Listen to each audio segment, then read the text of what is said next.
Sir வணக்கம் sir. வணக்கம். Sir, Vijay அவர்களுடைய சமீப கால அரசியல் நடவடிக்கைகளை எப்படி பார்க்குறீங்க? ரொம்ப பரபரப்பா இருக்கு.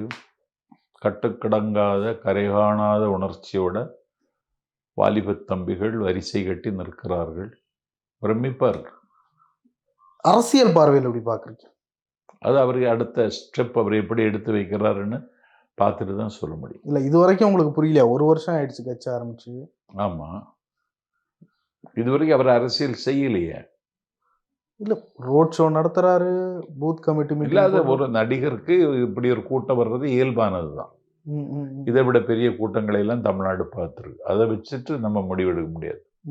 மண் சார்ந்து மொழி சார்ந்து அவர் என்ன செய்ய போகிறார், மாநில சுயாட்சி கொள்கையில அவருடைய கருத்து என்ன, கூட்டாட்சி தத்துவத்திற்கு ஆபத்து ஏற்பட்டிருக்கிறது, அதுல தம்பி விஜயனுடைய கருத்து என்ன, கச்சத்தீவை மீட்பதில் தம்பி விஜயனுடைய கருத்து என்ன, எங்கள் கடல் எல்லையில் எங்கள் மீனவர்கள் கொல்லப்படுகிறார்கள், அதற்கு தம்பி விஜயனுடைய கருத்து என்ன, காஷ்மீர்ல 370வது பிரிவை நீக்கிட்டா காஷ்மீர்ல அமைதி நிலவுன்னு பூச்சாண்டி காட்டினானுள்ளே. இப்ப காஷ்மீர்ல 28 பேர் பட்ட பகல்ல துடிக்க துடிக்க சுட்டு கொல்லப்பட்டிருக்கிறார்கள். இதற்கு எந்த பிரச்சனைக்கு என்ன தீர்வு என்ன? அமெரிக்காவில இருந்து இந்தியாவுக்கு கொண்டு வரப்பட்ட இந்தியர்களுக்கு கையில விலங்கும் காலில சங்கிலியும் போட்டு ஒரு போர் விமானத்தில் அனுப்பினாரே மரியாதைக்குரிய அமெரிக்காவின் ட்ரம்ப், அதற்கு அவருடைய ரியாக்ஷன் என்ன? இந்த நாட்டில் அன்ரிசர்வ்டு பயணி, ஒரு ரயிலில் அன்ரிசர்வ்டு பயணியாக 25-30 வயசுள்ள தம்பிகள் ஒரு நின்று போவதற்கு கூட வசதி இல்லாமல் பயணிக்கிறானே, அவனுடைய இந்த முடிவில்லாத துயரத்திற்கு தம்பி விஜய்கிட்ட என்ன தீர்வு? நாளுக்கு நாள் ஏறிக்கொண்டிருக்கிற விலைவாசி, அதை கட்டுப்படுத்துவதற்கு ஒன்றிய அரசாங்கத்தை எந்த வகையில் அவர் வற்புறுத்த போகிறார்? 10 மசோதாவை இந்த நாட்டில் கையெழுத்து போடாம காலம் தள்ளி கிடப்பில் போட்டிருந்த ஆளுநர் ரெவினுடைய கன்னத்தில் அறைந்ததை போல உச்ச நீதிமன்றம் ஒரு தீர்ப்பை தந்து 10 மசோதாவை நீங்கள் நடைமுறைப்படுத்தலாம் என்று தமிழக அரசுக்கு ஒரு உத்தரவு போட்டிருக்கிறதே, அது குறித்து தம்பி என்ன கருதுகிறார்? பல்கலைக்கழக வேந்தராக தமிழ்நாட்டினுடைய முதலமைச்சரே இருக்கலாம் அப்படின்னு இன்னைக்கு நமக்கு ஒரு வரம் கிடைத்திருக்கிறதே, இது தம்பி என்ன கருதுகிறார்? போதையின் பாதையில் புதைந்து கொண்டிருக்கிறார்கள். ஒரு குடி நோயாளிகளின் மாநிலமாக தமிழ்நாடு மாறிக்கொண்டிருக்கிறது. இதுல விஜய் இதற்கு என்ன தீர்வு காணப்போகிறார்? இதெல்லாம் அவர் சொல்லணும் இனிமேல். இல்ல அவர் ஒரு தீர்வு சொல்லிட்டார். திமுகவை ஒழிக்கணும், அதான் ஒரே தீர்வு. அதுக்கு என்ன வச்சிருக்க? திமுகவை ஒழிக்க என்ன செய்ய போற? அதுக்கு உண்ட என்ன தீர்வு இருக்கு? திமுகவால் நேரடியாக பலன் பெற்றவர்கள் மட்டும் 2,88,00,000 பேர் இருக்காங்க. தினசரி 50 லட்சம் பெண்கள் விடியல் பயணம் என்கிற பெயரால் பேருந்தில் பயணிக்கிறார்கள். நான் முதல்வர் திட்டம், புதுமை திட்டம் என்கிற திட்டம் நாட்டு மக்கள் மத்தியில் மிகப்பெரிய வரவேற்பை பெற்றிருக்கிறது. திமுகவை அழிப்பதற்கு ஒன்னால முடியுமா? யாரால முடியாதது உங்களால் எப்படி முடியும்? அதற்கு நீங்கள் வைத்திருக்க தீர்வு என்ன? திமுகவின் மீது பகை பாராட்டிய தேவை உங்களுக்கு எங்கிருந்து வந்தது? இதுக்கெல்லாம் பதில் சொல்லணும். கொள்ளையடிக்கிறாங்க, ஊழல் பண்றாங்க, இந்த பிரச்சாரத்தை எடுத்துட்டு போவார். யாரு கொள்ளையடிச்சா? திமுகன்றார் விஜய். அடிக்கலையா? அப்படி ஒன்றும் தெரியலையே. ஒரு எத்தனை அமைச்சர்கள் மேல இந்த ஆட்சியிலே ஊழல் புகார்? அது அந்த கடந்த கால ஆட்சியிலும் இருக்கு. அமலாக்கத்துறை வரும், அதெல்லாம் வழக்கமான. இதை விஜய் எடுத்துட்டு ஒரு மாற்று அரசியல், ஒரு மாற்று சிந்தனை முன்னெடுக்கிறாருன்னா, ஆமா, அவர் மேல ஒரு ஈர்ப்பு வரும்ல, ஆட்டோமேட்டிக் ஈர்ப்பு வந்தாச்சு. அதெல்லாம் ஈர்ப்பு வந்துருச்சு. ஆமா, இந்த ஈர்ப்பு எந்த அளவுக்கு கை கொடுக்கும்னு நினைக்கிறேன். கடல்ல நீந்துகிறார், கண்கொள்ளா காட்சி. கரை சேர்வாரா? இல்ல உதயநிதிக்கு வராத கூட்டம், ஸ்டாலினுக்கு வராத கூட்டம் விஜய்க்கு வருது, தானாக வருகிறது. நீங்களே பிரமிச்சிட்டீங்க போலயா? ஆமா, பிரமிச்சிட்டேன். திமுகவை வீழ்த்துகிற அளவுக்கு அது அந்த பலம் போதும்னு நினைக்கிறீங்களா? போதாது. திமுக வீழ்த்துறதுன்னு எளிதில்லையே. சரி, இப்படி பாருங்களேன், எடப்பாடி பழனிசாமி அவர்களுக்கு ஈக்குவலா வராரா விஜய்? அட்லீஸ்ட் அவரை தாண்டுற அளவுக்கு. எடப்பாடி பழனிசாமிலாம் ஓவர்டேக் பண்ணி எங்கேயோ போயிட்டாரு. அப்படியா? ஆமா ஆமா. என்ன சார் சொல்றீங்க? எடப்பாடி பழனிசாமி மயிலை மந்தவெளியில பேசுறான்னு ஒரு போர்டு வையி, எருமை கூட வராது. சார், இத்தனை வருஷமா அரசியல் செய்தாரு. அந்த தலைவரை, எதிர்க்கட்சி தலைவர் மயிலை மந்தவெளியில எடப்பாடி பழனிசாமி பேசுவார்னு ஒரு போர்டு. சார், இவருக்கு இருக்கிற ரசிகர்களுக்கான ஈர்ப்பையும் அவருக்கு இருக்கிற தொண்டர்களுக்கான ஈர்ப்பையும் அவருக்கு தொண்டனே கிடையாது. எடப்பாடி பழனிசாமிக்கு இல்லையா? தொண்டரெல்லாம் கிடையாது. இல்ல, அதை எப்படி ஒப்பிட்டு பாக்குறது முதல்ல சரியா? ஒப்பிட்டு பாக்குறதே தப்பு. ஒப்பிட்டு பார்த்தவனே செருப்பால் அடிக்கணும். நீ ஒப்பிட்டு பாக்குறியா? நான் பார்க்கல. எடப்பாடி பழனிசாமி என்னங்க, அவன் எவ்வளவு பெரிய ஸ்டார் அவன் தம்பி விஜய். நீ ஒரு மண்ணுவன், அது ஈர மண்ணு. அப்ப ஒருவேளை தேர்தல் நடந்தால் இப்ப அதிமுக பாஜக எல்லாம் ஒண்ணு எடுபடாது தமிழ்நாட்டுல. அதை பின்னுக்கு தள்ளி எடப்பாடி பழனிசாமி முன்னுக்கு வருவாரா? எதை பின்னுக்கு தள்ளி? எடப்பாடி பழனிசாமி பின்னுக்கு தள்ளி விஜய் முன்னுக்கு வருவாரா? வருவார். அது அன்னைக்கு அறிவிச்சிட்டாரு. கூட்டணியே இல்லையே விஜய்க்கு, அது எப்படி? தேவை இல்லையே.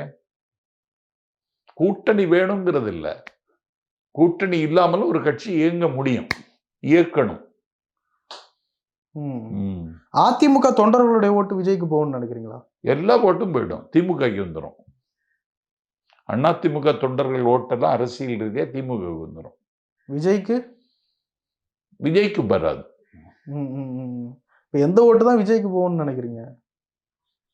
இப்ப இந்த கட்டுக்கடக்காத கூட்டத்தை பார்த்தீங்களா? அந்த ஓட்டு தான். இல்ல, அதெல்லாம் ஏற்கனவே திமுகவுக்குலாம் போயிருக்கும்ல, அது ஸ்ப்ரெட் ஆகி தானே விஜய்க்கு வரும். அப்ப திமுகவுக்கு ஒரு பலவீனம் இருக்கும்ல சார்? திமுகவுக்கு பலவீனமே கிடையாது. என்ன பலவீனம்? ரசிகர்களின் அந்த ஆதரவு ஓட்டாக மாறுமா அப்படின்ற கேள்வியை பலர் முன்வைக்கிறாங்க. மாத்துறதுக்கு அவர் திட்டங்களை முன்வைக்கணும். விஜய்க்கு பேச தெரியல, இன்னமும் ஒரு இடத்துல ஒரு விஷயத்த கோர்வையா பேசல, எழுதி கொடுக்கறத பேசுறாரு, ஸ்கிரிப்டடா ஓட்டுறாரு, அரசியல் தெளிவு இல்ல. கூட இருக்கிறவங்களுக்கு அரசியல் தெளிவு இல்ல. அதெல்லாம் குடியரசுத் தலைவரே எழுதி வச்சதுதான் படிக்கிறார், அதெல்லாம் தப்பு இல்ல. தமிழ்நாடு பாஜக முன்னாள் தலைவர் அண்ணாமலை அவர்கள் ஒருவேளை அதிமுக பாஜக கூட்டணி அமைச்சால் துணை முதல்வர் ஆக்கப்படலாம் அப்படின்ற மாதிரி. அவரை முதல்வரே ஆக்கலாம். ஏன் துணை முதல்வர்? அப்ப எடப்பாடி பழனிசாமி என்ன பண்ணுவாரு? அவனுக்கு எடுபடியா இருக்கணும் சார். ஏன் சார் அண்ணாமலை எடப்பாடி பழனிசாமின்னு வந்தா? ஆமா, எடுபடியா இருக்கணும். இல்ல, அப்படியெல்லாம் கூட்டணி ஆட்சி வர வாய்ப்பு இருக்குன்னு நினைக்கிறீங்களா? வராது. இப்படி ஒரு திட்டமிடுதல பாஜக வச்சிருக்கு அப்படின்னு. அதெல்லாம் வராது. தமிழ்நாட்டுல கூட்டணி ஆட்சி எல்லாம் வராது. இந்த மண்ணுக்கு அது ஒத்து வராது. சமீபத்தில் இப்ப தேர்தல் ஆணையம் இரட்டை இலை தொடர்பாக அந்த இறுதிக்கட்ட விசாரணையை தொடங்கி இருக்கு, அப்படி பாக்குறீங்க? அது என்ன சொல்றாரு? அமித்ஷா கையில தான் இருக்கு இன்னமுமா. கூட்டணிக்கு வந்துட்டாரு, அவங்க ஃப்ரீயா விட்டுறாங்க. அதான் என்ன பண்ணுவாங்கன்னு தெரியும். அமித்ஷா கையில தான் இருக்கு. ஓபிஎஸ் நம்பிக்கிட்டு இருந்தாரு, பாஜக ஏதாவது ஓபிஎஸ் என்ன பண்ண போறாங்கன்னு தெரியல. ஓபிஎஸ் பிஜேபி ஆதரவான நிலைப்பாடுல தான் இருக்காரு. அவருடைய அரசியல் அந்த விளைவு எப்படி பாக்குறீங்க? அவருக்கு இது ஒரு வீழ்ச்சி தான். ஓபிஎஸ் பிஜேபி கைவிட்டுடுச்சு அப்படின்ற மாதிரி. கைவிடலையே, ஒண்ணுமே இல்லை சார் அவருக்கு. ஒண்ணுமே இல்லைன்னா எடப்பாடி பழனிசாமி கூட கூட்டணி வச்சுட்டாங்க, அது இனி அவருக்கு அங்க என்ன ரோல் இருக்க முடியும்? அது இனிமேல் தான் தெரியும். இனிமே வச்சாலும் எடப்பாடி பழனிசாமிக்கு இணையான ஒரு தலைவராக பார்க்கப்பட்ட எடப்பாடி பழனிசாமி தலைவர் கிடையாது இல்ல. ஓபிஎஸ்க்கு யார வேணாலும் தலைவரா வைக்கலாம் அந்த கட்சியில, அது ஒன்றும் பிரச்சனை. ஓபிஎஸ்க்கு ஈக்குவல் பண்றப்ப ஓபிஎஸ் எடப்பாடி பழனிசாமியோட ஆற்றலாளர். மீண்டும் இரட்டை தலைமை வர வாய்ப்பு இருக்கு. ஏன்னா எடப்பாடி பழனிசாமி அப்படி ஈஸியா விட்டுற மாட்டாங்க, இதுக்கு வாய்ப்பு இருக்கு. மறுபடியும் பயணிகளை கொண்டு வரன்றாங்க, அதுக்கு வாய்ப்பு இருக்குன்னு நினைக்கிறீங்களா? தெரியல, அது அமித்ஷாட்ட கேட்கணும். நீங்க எப்படி கணிக்கிறீங்க? அமித்ஷாட்ட தான் கேட்கணும். ஏன்னா அமித்ஷாவை சந்திக்க முடியாது எனக்கு. நீ ஒரு பிரஸ்ங்கிற முறையில போய் இப்ப கேட்கல. டிடிவி தினகரன் அவர்கள் பாஜகவோட கூட்டணியில இருக்கிறதா சொல்லிட்டு இருந்தாங்க. இப்ப திடீர்னு பார்த்தா ஒரு தொகுதிக்கு வேட்பாளர் அறிவிச்சிட்டாரு. அப்படியா? ஆமா, பரவாயில்ல. சோளிங்கர் தொகுதி அப்படின்னு சொல்றாங்க. சோளிங்கர் நாமத்துக்கு பேர் போன இடம், பார்த்திபனுக்கு நாமம் கிடையாது. இல்ல, அவருடைய துணிச்சல் எப்படி பாக்குறீங்க? பாஜக கூட்டணியில இருந்துகிட்டு துணிச்சலா இது அறிவிக்கிறாரு. தினகரனுக்கு துணிச்சல் வந்துட்டாமா? நீ உள்ள ஊடுருவி பாத்தியா? நீங்க பாத்துருப்பீங்களா அவர் கூடிய பயணிச்சா? என்னடா துணிச்சல்? என்னதான் இருந்தாலும் இப்ப அதிமுக ஒன்றிணைக்கணும்ன்றதுக்காக எவ்வளவு தியாகங்களை செஞ்சுட்டாரு தினகரன். நிறைய தியாகம், ராத்திரி பூரா செய்வானாம் தியாகத்தை. ஆளாளாக கொண்டு கொடுப்பாங்களாம், தியாகம் செய்வானாம். சார் எடப்பாடி பழனிசாமி கூட காம்ப்ரமைஸ் ஆகுறதுக்கு வந்துட்டாருங்க சார். ஆமாம், ஓகே, நான் எதுக்காகவும் அம்மா ஆட்சி மலர நான் எதையும் விட்டு கொடுக்க தயார் அப்படின்ற அளவுக்கு வந்துட்டாரு. சரி. செந்தில் பாலாஜி அவர்களை அமைச்சரவையிலேருந்து தூக்கிட்டாங்க. எப்படி பாக்குறீங்க? அது உச்ச நீதிமன்றத்தினுடைய நடவடிக்கை. அசிங்கப்படுது போல ரொம்ப திமுக. ஒன்றும் இல்லையே, இதெல்லாம் அவமானம்லாம் மக்கள் மத்தியில் எதிர்ப்பு. ஒரு அவமானமும் கிடையாது. இல்ல அவங்க சொல்ற காரணம்லாம் கரெக்ட் தானே. வெளியில இருந்தா அமைச்சர் வந்து இதோ கலைச்சிருவாரு, சாட்சிகளை எல்லாம் கலைச்சிருவாரு. ஆமா, உச்சி மீறினா அப்படி தீர்ப்பு வழங்கியிருக்கு. உச்சி கட்டுப்பட்டு அவர் ராஜினாமா செய்திருக்காரு. எவ்வளவு போராட்டம், இது அன்னைக்கே பண்ணி இருக்கணும்ல. அது திமுக தலைமை எடுக்கிற முடிவு. இன்னொரு அமைச்சர் பொன்முடி அவர்களை ராஜினாமா செய்ய வச்சிருக்காங்க. அந்த முடிவை எப்படி பாக்குறீங்க? வரவேற்கிறேன். காலம் தாழ்ந்த முடிவு, முதல்ல செய்திருக்கணும். அதை நீங்களும் ஆதரிக்கிறீங்களா? அத ஏது ராஜினாமா செய்ய வச்சத? ஆமா. திமுக அமைச்சர்கள் மேல ஏகப்பட்ட புகார்கள். சமீபத்தில் ஒரு 3 அமைச்சர்கள் மேல அவங்க வழக்குல இருந்து விடுதலை செய்யப்பட்டதை ரத்து செஞ்சிருக்காங்க. ஆமா, இதற்கெல்லாம் ஒரு அரசியல் பின்னணி இருக்கும்னு தான் நினைக்கிறேன். தப்பு செஞ்சாங்க யாருன்னு ஒத்துக்கவே மாட்டீங்க. இல்ல, அது ஒரு அரசியல் பின்னணி இருக்கும். இப்படிப்பட்ட ஊழல் புகார்கள்லாம் போகுது மக்கள் மத்தியில. இது எப்படி போகும்? மக்கள் திமுகவை ஆதரிப்பாங்க. ஊழல் புகார்கள்லாம் வந்த பிறகும் ஊழலுக்கும் திமுகவுக்கும் சம்பந்தம் இல்லை இல்ல சார்.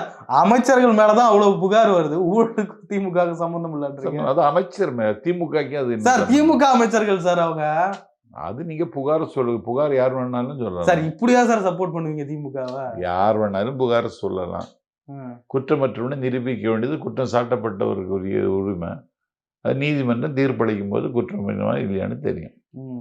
இதே எடப்பாடி பழனிசாமிக்குன்னா ஒத்துக்க மாட்டீங்க, தாறுமாறா திட்டுறீங்க அவரை. அப்படி ஒண்ணும் இல்லையே, நீ கேட்டதுனால திட்டுறேன். ஆனா திமுக ஒரு பேலன்ஸ் கொடுத்துக்கிட்டே இருக்கீங்களே. திமுக இருக்கணும்ல. தமிழ்நாடு, தமிழ் இனம், தமிழ் மொழி எல்லாம் இருக்கணும்னா திமுக ஆரோக்கியமா இருக்கணும். அப்படிதானே எடப்பாடி பழனிசாமியும் இருக்கணும். அதுதான் அவளும் இருக்கணும். சார், நிறைய விஷயங்களை பகிர்ந்து கொண்டே நன்றி சார்.